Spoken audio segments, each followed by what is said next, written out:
You're listening to the Pace Radio Network here at paceradio.net.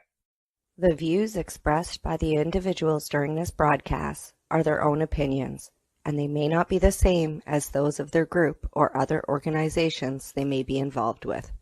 All medical advice during our broadcast is not a medical opinion and should be checked with your medical physician.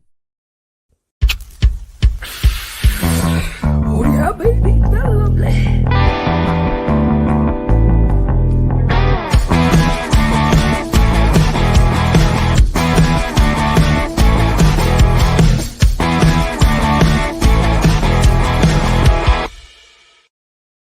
Good morning and welcome to Psychedelics and Cannabis Educational News, your cannabis and psychedelic news source found here at paceradio.net. Just so you know, I'm going alone today. Glenn has the day off. He's just finishing up some moving. So today I'm going to bring the news alone, and I have stories from not only Canada and the US, but we've also got some information coming to us from Australia, Switzerland, as well as Thailand. So let's get at it, get things going. And our first story of today comes to us from StratCan, and it says that Ontario issues a $200,000 fine for data deals to a cannabis retailer. Story starts off with letting us know the Alcohol and Gaming Commission of Ontario, the AGCO, has issued an administrative penalty to a cannabis retailer for allegedly violations of the province's regulatory standards related to provincial anti-inducement laws. In the press release that came out on April the 8th, the AGCO issued an order of monetary penalty totaling $200,000 to an Ontario company, the licensed operator of the Cannabis Express chain of cannabis retail stores. This fine was for alleged violations of the province's rules that disallow cannabis stores from asking for or accepting inducements from cannabis producers as a condition of selling or giving professional treatment to products in their stores, also known as paying for shelf space. The provincial regulatory agency says it began its investigation after receiving information about possible inducement activity. The AGCO investigated Cannabis Express, including a review of over 8,200 relevant documents. The agency found that Cannabis Express or Data Services Program and or other agreements with licensed cannabis producers are actually an inducement program. Canada Express has 14 locations in Ontario, 2 in New Brunswick, and Chris Jones, the owner of the Cannabis Express, declined to provide comment at this time, according to the article. So-called data deals have been a controversial subject in the industry for some time now, with some Ontario retailers calling on the practice last year, provincial rules to allow retailers to sell data to producers. Provincial law and AGCO standards include anti-inducement regulations to protect consumer choice and maintain a level playing field for small businesses in the cannabis industry, according to Dr. Karen Schneer. She's registered and CEO of AGCO. The AGCO monitors the sector's compliance with these requirements and will take strong action against any licensee found to be engaging in the illegal activity. Geez, didn't they go to that to get to legalization to try to get away from that? A media representative for the AGCO declined to say if they are investigating any other companies for such activities, but says they continuously monitor all licensed cannabis retail operators for compliance with the CLA and standards. The AGCO alleges that it found that Cannabis Express was repeatedly seeking to secure agreements with more than a dozen cannabis producers over the course of more than 2 years. These agreements allegedly offer preferential treatment in exchange for a percentage of product sales. The AGCO says the retailer refused to stock one cannabis producer's product unless the producer agreed to enter into one of these prohibited inducement agreements while promoting the sale of cannabis products from producers who had entered such inducement deals. A licensed retailer served with an Ontario order of monetary penalty by the AGCO has the right to appeal the registrar's actions to the Licensed Appeal Tribunal. which is independent of the AGCO and parts of Tribunals Ontario. Some publicly traded cannabis companies report sales of their own data programs. Ontario rules do allow retailers to sell data to producers, allowing them to better understand product sales trends. Nova Cannabis, a company behind one of Canada's largest chains of cannabis stores, Value Buds, recently reported revenue from its own proprietary data licensing agreements of $12.4 million. That's an increase of 125%. And they say High Tide, another large retail business here in Canada with more than 150 Canna Cabana locations across the country, reported sales from its own Cabanalics business data and insights platform increased to $6.5 million, which was an increase from the year previous. So there you go.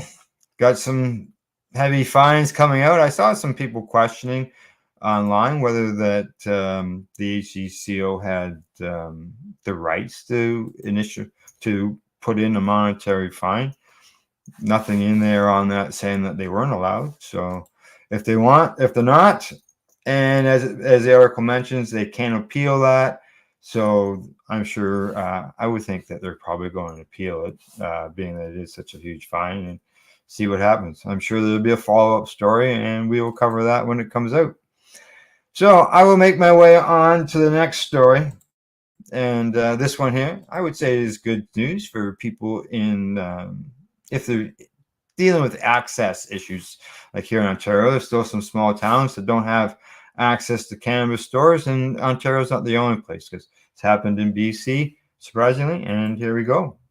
Surrey BC approves plan to allow up to 12 cannabis stores in the city, and that comes to us from Mugglehead News.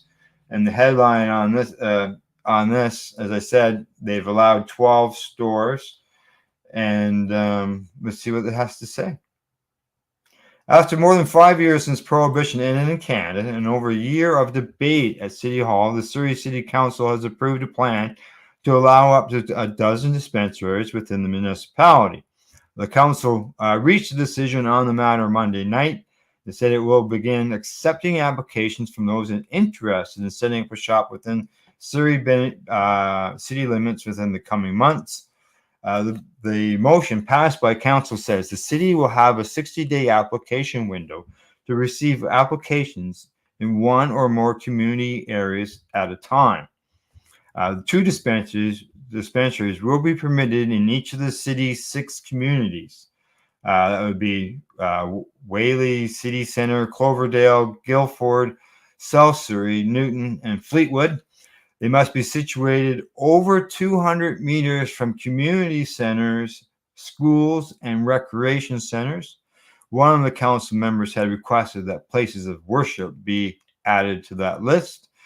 January survey conducted by the city with over 4,000 participants found that 68% of the respondents supported having the stores. There you go. They say that certain cannabis shops in Vancouver and neighboring towns like Delta have generated substantial revenue from deliveries going to Surrey. However, due to the council's decision, those days may be coming to an end. Once the 12 stores have been set up, they will be catering to about 600,000 residents. Will 12 stores be enough? Some do not believe this will be sufficient. There you go. And feel that the city will need several more down the road to meet demand. And that's what happened here in Ontario, too. Obviously, we were going to start with only 25 stores when we got started in the province. What do we got now? 1,700. So, while Surrey moving away from being a retail desert 5 years after legalization has certainly progressed, the ratio of one store for 47,000 people is frankly ridiculous. And that's what I say. You need more than 12 stores, or these stores. Deepak Anand, he's a cannabis industry figure. He says that he's a Surrey resident. He says that earlier this year, when the store framework was proposed, Vancouver, the largest municipality in the province, currently has 81 stores, and Delta has 6 dispensaries, while Langley has 2. There we go. So they're getting stores, recreational stores in Surrey, BC, and see what happens. I don't think they're going to have enough. I can see over time where they're going to have to add stores, but time will tell. I can. They won't have a problem of being what do they call saturated, as they were saying in Toronto, because there was just so many stores, like blocks with them side by side. It was huge. But at the time, I was living in a town that had opted out, so I know how people in Surrey, BC feel. It's just basically whether you're for the stores or against the stores, it's still prohibition, and we want cannabis prohibition to go away. So, as do I'm sure the people in Thailand, because we got an update on that. This comes to me from the International Cannabis Business Conference. The headline there says that Thailand's government changes tone about the cannabis ban. Let's see what's going on here. In June of 2022, Thailand modernizes cannabis policies to permit adult use, cannabis cultivation and possession in instances involving cannabis varieties that are low in THC. As recently as February this year, Thailand was expected to go backwards on its cannabis policies and prohibit all forms of recreational cannabis cultivation and use.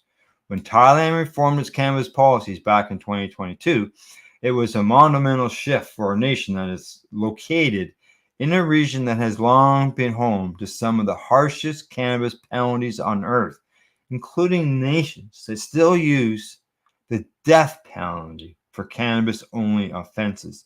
People wonder why we still need a global marijuana march.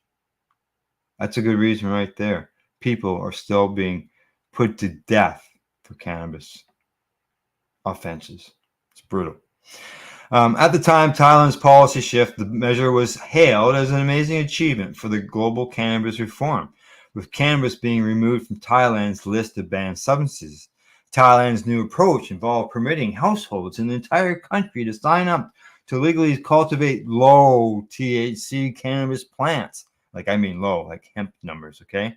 There are no plant limits for the government's cultivation program when it was launched, and Thailand's government even gave away over 1 million cannabis seeds directly to the households that signed up. Yeah, million seeds. I remember that was quite the thing. A broad spectrum of government agencies in Thailand agreed leading up to the implementation to do their part to push Thailand's emerging cannabis industry forward. Thailand also released thousands of people serving time in cannabis offenses. That all changed in August of 2023 when a new prime minister was elected, with the new incumbent vocally opposing cannabis reform. Members of Thailand's government have changed their tone about plans for change to the nation's cannabis law, although the future result seems likely to be the same. Public Health Minister Cholan Skrukra said the government will soon pass a bill that ensures cannabis is used for medical and health purposes only. He made this comment on Tuesday to apparently correct Prime Minister Thafison, who recently told an online news site that his government will be putting cannabis back on the list of narcotics. Putting cannabis back on the narcotics list would spark conflicts between coalition leader Phai Thai and key partner Bomjimbarth. Sorry about that. The rhetoric being thrown around in Thailand is confusing and largely seems to involve political semantics. If a measure is passed in Thailand that bans recreational cannabis use and limits cannabis to approved medical use only, it will further shut down what is rapidly becoming a thriving industry in Thailand. Only time will tell if and when this comes to a case.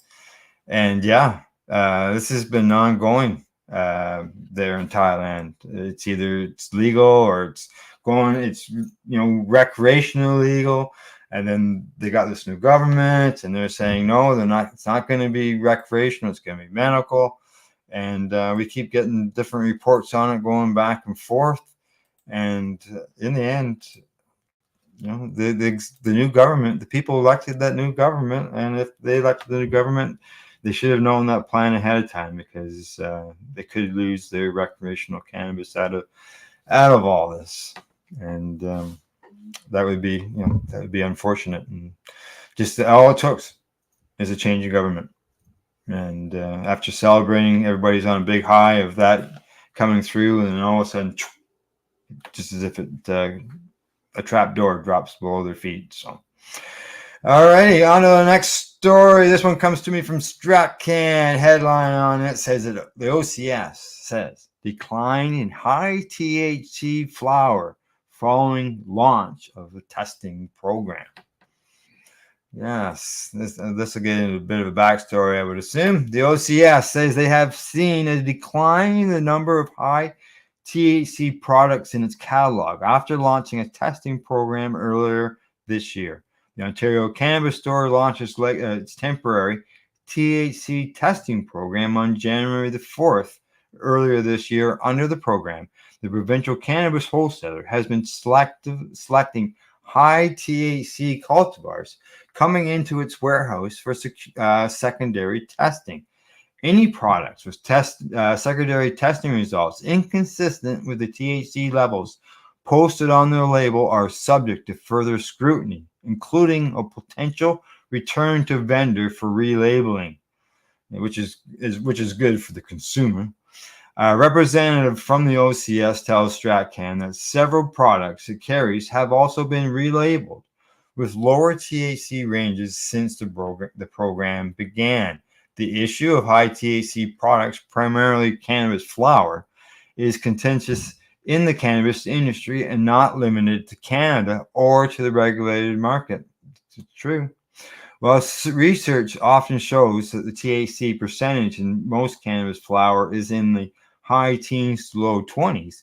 Increasingly, many cannabis flowers on the market advertise having well over 30%, something considered statistically improbable but not impossible. Well, I know our sponsor, Legacy 420, they've done testing on products and that are in the legacy market, and numbers were not. They had 100% fail rate, just to tell you how things went.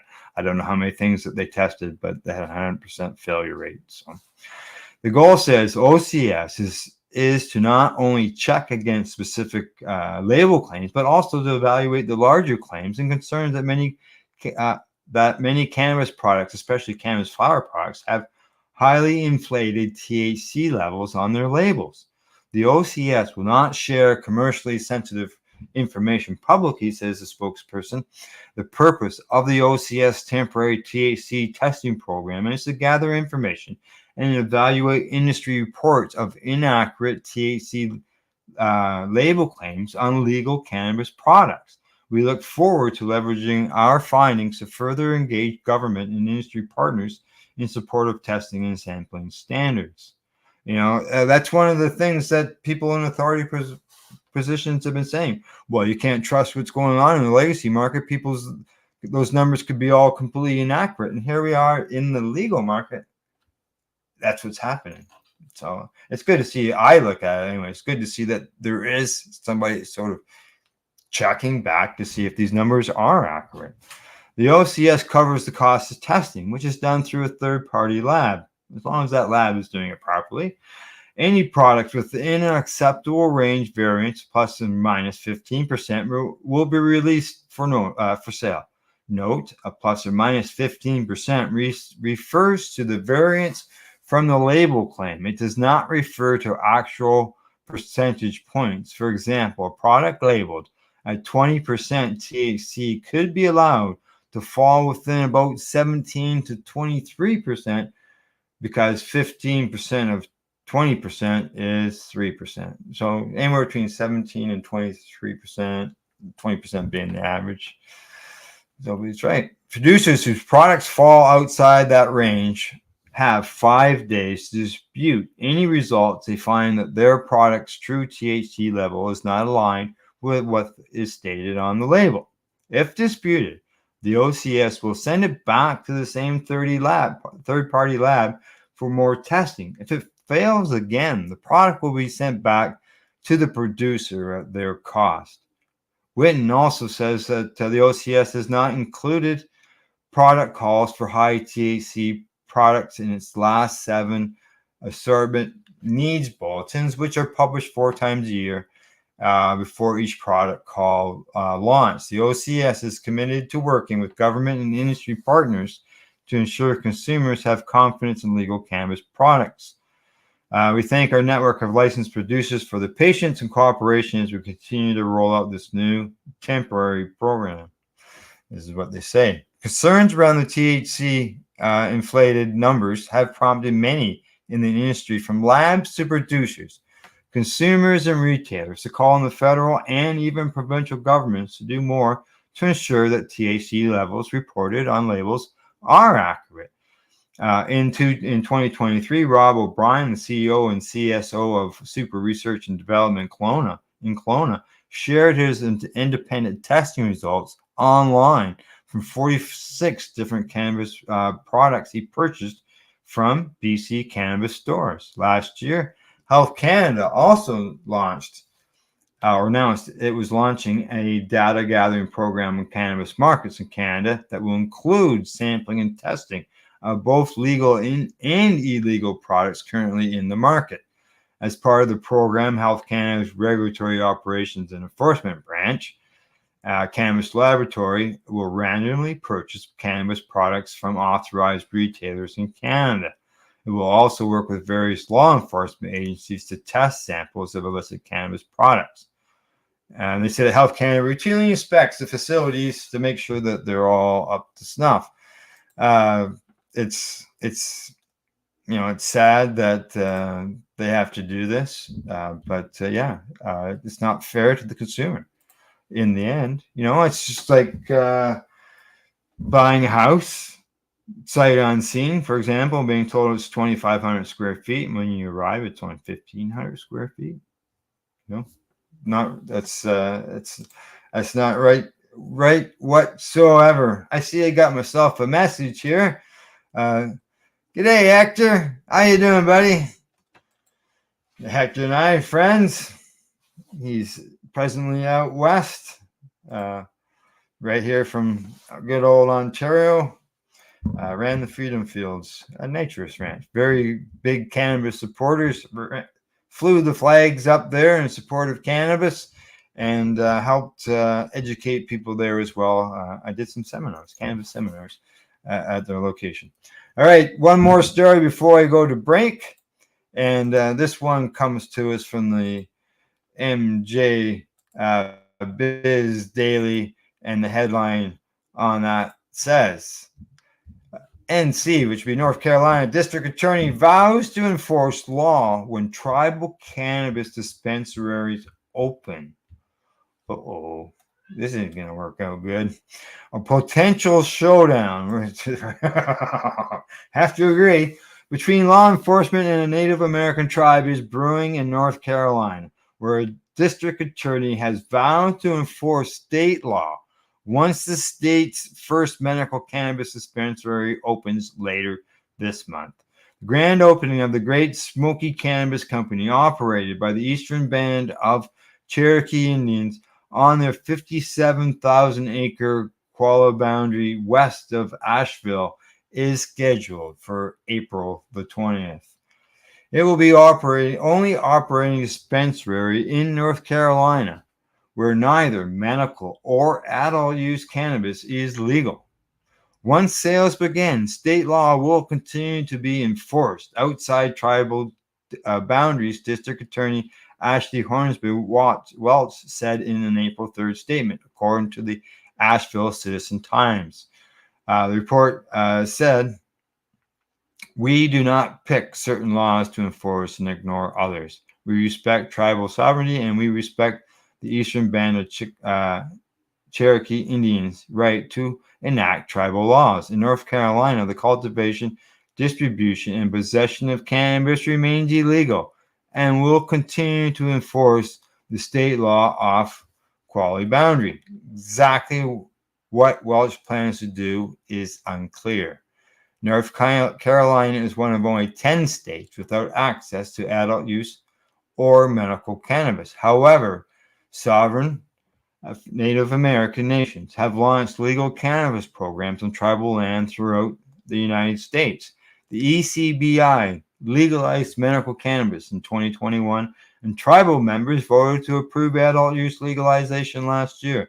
The Great Smoky Cannabis Company will be a medical cannabis dispensary, as the tribe has yet to set up regulations for adult use. However, all Carolina residents 21 and older are eligible to apply for medical cannabis patient cards, the tribe has said. Welch's statement follows a letter that North Carolina's 2 U.S. senators sent to federal law enforcement officials demanding to know what measures your departments and agencies are taking to upload or uphold current federal and state laws. The letter, which tribal leaders called inflammatory, implied cannabis sales jeopardize public safety. Well, they don't. They don't. And they can just look around and see all that. So, all right. Well, I'm going to take a break, and I'll be back shortly. You're watching Psychedelics and Cannabis Education News here on paceradio.net. You're listening to the Pace Radio Network here at paceradio.net. Cannabis edibles are an effective way to manage pain and other ailments, especially when you deal with your trusted partner, Legacy 420, in Tyendinaga Mohawk territory. You see, we lab test every product on site to ensure proper dosage every time, which is critical when consuming cannabis edibles. All Legacy 420 edibles are made by our classically trained baker and chocolatier, and we also have super tasty vegan options. Our baker has been in the industry for 25 years. She's also a chocolatier. Everything from savory to sweet, your chocolate bars, brownies, butter tarts, you name it, we make it. Talk to our knowledgeable Cannatex about our incredible variety available. Give your trusted partners a call. Legacy 420 out on your road.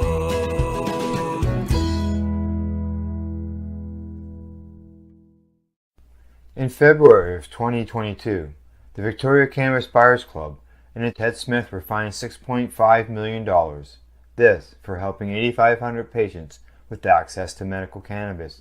In our interview with Ted, he spoke to us about how people can donate to help in an upcoming court challenge. And here is part of that interview. From what I've seen lately, I believe that you've got something that you're trying to do as far as fundraising to deal with this next court challenge. For now, people can write checks directly to Jack Lloyd Law Corporation or send e-transfers to save the VCBC at gmail.com. I guess those are the two easiest ways for people to help right now.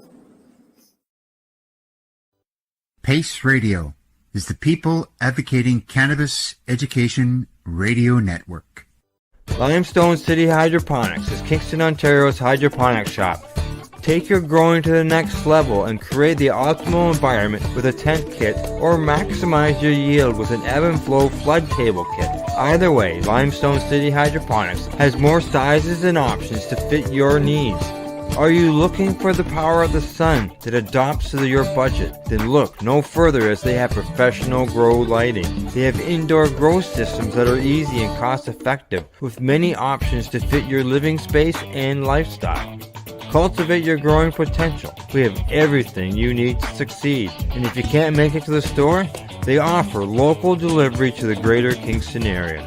Remember, when you're looking for experts to help you grow, then look no further than the locally owned Limestone City Hydroponics, 105 Sunderland Drive in Kingston, Ontario. Call them at 613-548-0420. Enjoy the buzz of legalization with Campbellford Lifestyle Shop. From lights to plant nutrients, books, consumption accessories, and more, we've got all your basics to grow or consume cannabis. Visit our info center or take a look at our piercing services and body jewelry, now available in-store through Campbellford Lifestyle Shop, 17 Bridge Street West, Campbellford. We are People Advocating Cannabis Education here at paceradio.net. And welcome back to Psychedelics and Cannabis Educational News here at paceradio.net. And on to the next 4 stories that I'm going to cover today. First up, this one comes to us from the International Cannabis Business Conference. Headline on it says the adult use cannabis conference pilot project begins in Bern, Switzerland. Look at that. Nice view of the city. Back in November 2023, government officials in Bern, Switzerland announced that long-awaited registration was open for adult cannabis consumers who wanted to participate in a regional adult use cannabis conference pilot project. Municipalities in Switzerland are permitted to apply to launch pilot programs under certain conditions in which adult consumers, cultivars, and retail outlets can legally conduct cannabis commerce activities for the purpose of research. Such projects are already operating in Basel and Zurich with no reported issues. Now adult participants in Bern will also be allowed to participate in ongoing public experiment. Well, that's good that it's expanding.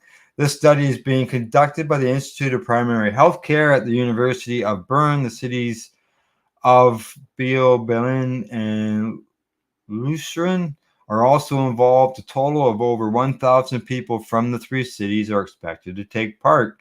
Over 900 cannabis consumers from the Bern region registered, and 700 have been included in the study, according to the city of Bern. Of those, 80% are men. Participants will reportedly be able to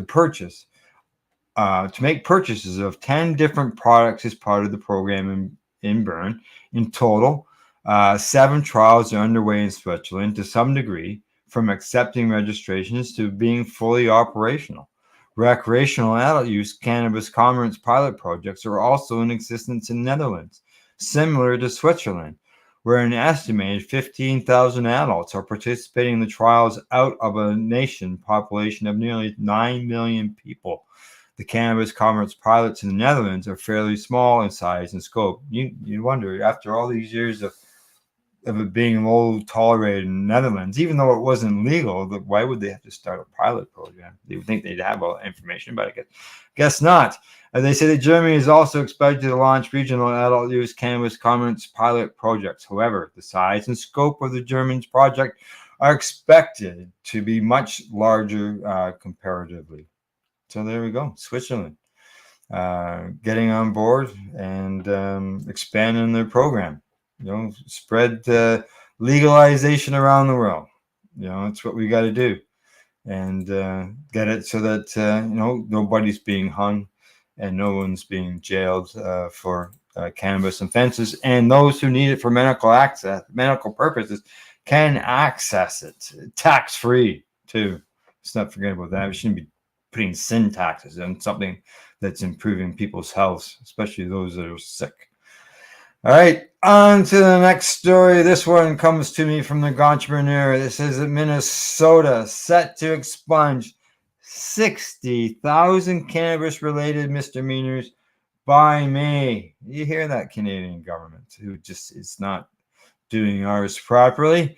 Minnesota is set to expunge more than 60,000 misdemeanor cannabis-related criminal records by May, which is ahead of the initial August timeline, the Star Tribune reports, citing data from the State Bureau of Criminal Records. The expungements are required under the state's adult use cannabis law passed last year, and the Minnesota judicial branch has until May 13 to object to the action. Where here in Canada, we have to apply. Anybody who's been charged before the legalization, if it was just simple possession, you have to apply for it. You don't have to pay the government fee, but you have to pay the fees to get to that point, such as getting fingerprints and so on and so forth. And it's not done like here in the US, where it's just done with the sign of a pen. People aren't required to go through all this other stuff. A separate cannabis expungement board has also been established to review cannabis-related felonies on a case-by-case basis. In an interview with the Star Tribune, Jim Roeder, executive director of the board, noted that Black and brown communities across the country tend to have been arrested at 3 to 4 times the rate of cannabis-related crimes, and that the criminal reforms could have a significant equitable impact. They say that there is a collateral kind of impact that criminal records have, and they can pose barriers to housing, education, and employment, according to Router. State officials have identified more than 200,000 eligible felony drug cases for review. Not all of them eligible for relief, but Roander estimates that there are at least 25,000 cannabis-related felonies for the board to consider. Convictions that include violence, weapons, or threats are not eligible for expungement under the state law, and that's the same here in Canada. Minnesota was the 23rd state to legalize adult use cannabis. Now let's just get the federal government to get on board with that, because it just doesn't make sense. Now, it's a thorn in my side, and I'm sure it's a thorn in many other people's sides that federally it hasn't been done down there, when so many states have it, but 40 plus for medical purposes alone. And then over half of them, basically at the halfway point, have it legal. It's time for the federal government, most certainly, to make a change. All right, on talking about changes, let's head over here back to the International Cannabis Business Conference for a story on that says Austria needs to modernize its cannabis policies. There we go. Let's see what's going on there. Germany shares more borders with other countries than any other nation in the European Union. Germany, which recently legalized cannabis for adult use, shares borders with Austria, the Netherlands, the Czech Republic, France, Luxembourg, Denmark, Poland, Switzerland, and Belgium. Holy smokes. Every one of those countries is presumably reevaluating its own cannabis policies now that Germany has legalized cannabis. See, the chain reaction goes. Lawmakers in the Czech Republic have previously indicated that they would follow Germany's lead and pursue adult use reform. Unfortunately, Austria is one of Germany's neighbors that is taking a different approach. Rather than get on the right side of history and end cannabis prohibition enforcement against personal consumers, Austria's government is reportedly wrapping up its efforts to enforce cannabis prohibition at checkpoints along its border with Germany on April the 1st. So this is no joke.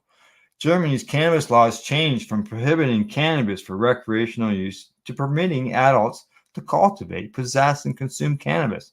People 18 years of age and older are allowed to cultivate up to three plants in a private residence and possess up to 25 grams of cannabis. Selling cannabis to other consumers remains prohibited, as does public cannabis use. So no smoking joints walking down the sidewalk.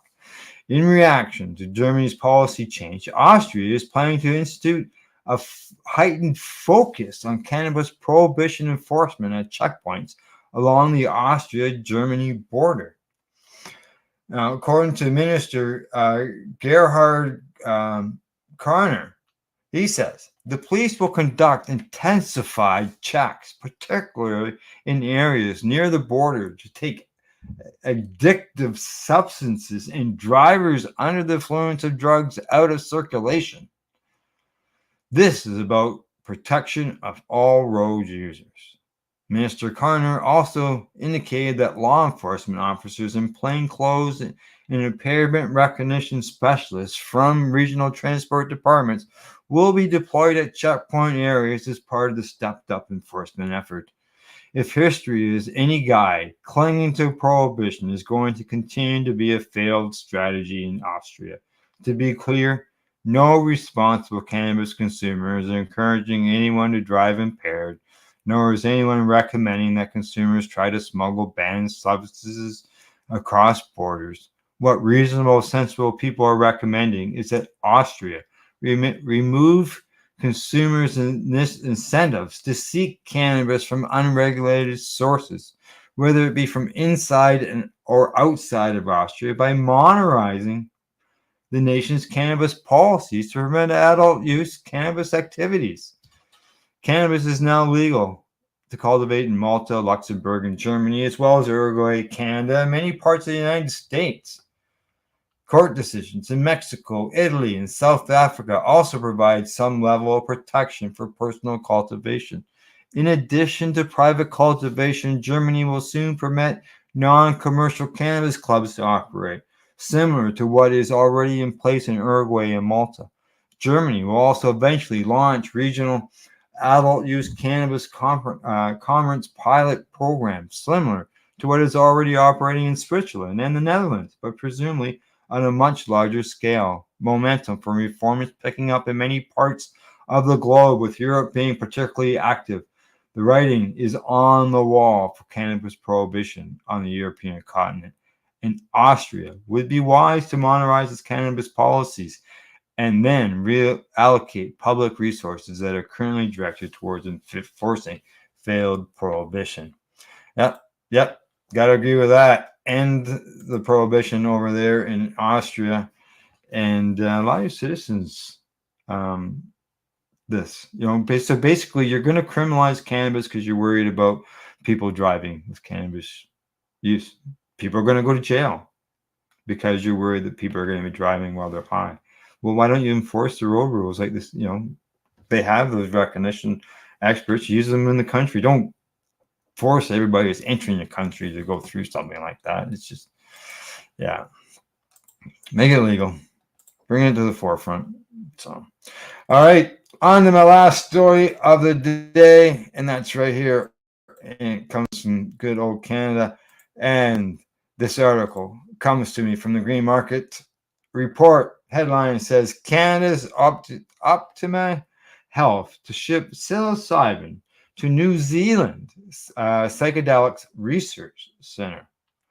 The study is an attempt to revive ancient healing practices using natural medicines among the Maori people. I'm going to miss that up. So, they linked a deal to supply New Zealand Research Institute of psilocybin, giving the company a boost in its international dealings.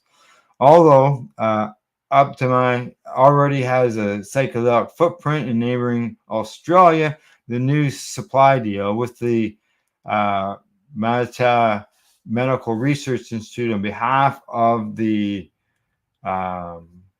Tiowara project is the first such agreement for them with an entity in New Zealand. Optimi's British Columbia-made psilocybin extracts will be utilized by a clinical study focused on native Maori tribal members dealing with methamphetamine use disorder. You can use this as a way of getting people away from other addictive substances, which is great. This agreement marks our entry into the new market and underscores the historical and cultural importance of the work being undertaken by our colleagues in New Zealand to honor and respect the Indigenous heritage of the Maori people, according to Bill Siprick, who's the Optimi CEO. The company did not disclose financial terms of the deal or the amount of psilocybin to be supplied, but it will provide the Institute with a quantity of its validated GMP full-spectrum natural psilocybin extract. Following news a week ago that 3 of its psilocybin batches have undergone full release testing and obtained certificates of analysis, a key hurdle to providing product quality. The study is an attempt by the New Zealand tribe to revive ancient healing and cultural practices using natural medicines. Jody Toro, who's a trustee of Rangawa Marae, added in the release. And here we go. This is what they say. Alongside many First Nations people, we have a relationship with nature, flora, and native flora and fauna as a source of healing and reconnection to our respective Indigenous cultural practices. Optimi medicines provide the closest natural fungi to the Maori's local Indigenous species, which for Rangawau and the TQ Warrior Collective is key to the integrity of the project. Synthetic products, by comparison, are not conducive to our reclaiming of our natural culture and customary practices. So there you go. It's natural. It's full extract. It's not synthetic, and that is requirement by them in New Zealand. So there we go. Got some cannabis and some psychedelic news. We've traveled around the world. We went to found out about news in different countries, such as Austria, Switzerland, Thailand, and of course, good old North America as always. But other than that, people, that's it for today. We hope you found it educational, informative. Always thanks to our sponsors, legacy420.com, Limestone City Hydroponics.ca, and the Campbellford Lifestyle Shop that are undergoing some renovations. I was just in there last week, and I was talking to Shay, and I see that they are adding to their business. Not only do they have bongs, pipes, and papers for the cannabis enthusiasts, and they've got piercing for those who like to enjoy piercings, but now they're adding tattooing to their business. That's right. Stop in there, check them all out at the Campbellford Lifestyle Shop, and maybe get yourself a tattoo. Other than that, thanks for watching. Thanks to all our viewers, and you can catch the next broadcast this coming Monday, and we'll see you all next week. And don't forget, hey, let's check out the Global Marijuana March. I'm going to run that promo before we go, and we hope to see you there. And don't forget, the people, the Global Marijuana March, they're looking for you to tell them why you march. Just basically take a video, do a selfie video, and say, "I march for," and with your camera, and say why. Whether it's for cannabis law reform, whether it's to stop people from hanging, whether it's to change laws right here in Canada to deal with our products that we consume. And I got one more message from my friend Hector. He says, have a great day, and say hi to Gail for us. I will, Hector. I will pass along your greetings to Gail when I see her today, or maybe I'll just send her a text message and let her know that you said hi.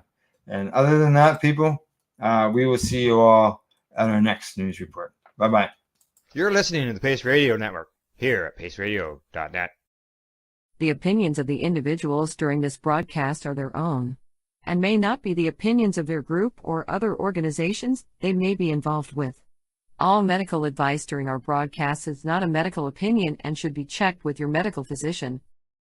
When you have a pain that's reached its peak, Legacy for 20 is so unique. If organic cannabis is what you seek, here's your trusted partner 7 days a week. Suppository salves, vapes and drops, topicals, edibles, infused pop. Just when life seems like it ain't easy, at Legacy 420 enjoy a pop freezy. Lab tested products make them the GOAT. Legacy 420 out on your road. Legacy 420 in Tyendinaga Mohawk territory. Indigenous organic cannabis at its finest. Enjoy the buzz of legalization with Campbellford Lifestyle Shop. From lights to plant nutrients, books, consumption accessories, and more, we've got all your basics to grow or consume cannabis. Visit our info center or take a look at our piercing services and body jewelry, now available in-store through Campbellford Lifestyle Shop, 17 Bridge Street West, Campbellford. Limestone City Hydroponics is Kingston, Ontario's hydroponics shop. Take your growing to the next level and create the optimal environment with a tent kit, or maximize your yield with an ebb and flow flood table kit. Either way, Limestone City Hydroponics has more sizes and options to fit your needs. Are you looking for the power of the sun that adapts to your budget? Then look no further, as they have professional grow lighting. They have indoor grow systems that are easy and cost effective, with many options to fit your living space and lifestyle. Cultivate your growing potential. We have everything you need to succeed. And if you can't make it to the store, they offer local delivery to the greater Kingston area. Remember, when you're looking for experts to help you grow, then look no further than the locally owned Limestone City Hydroponics, 105 Sunderland Drive in Kingston, Ontario. Call them at 613-548-0420. We are people advocating cannabis education here at paceradio.net.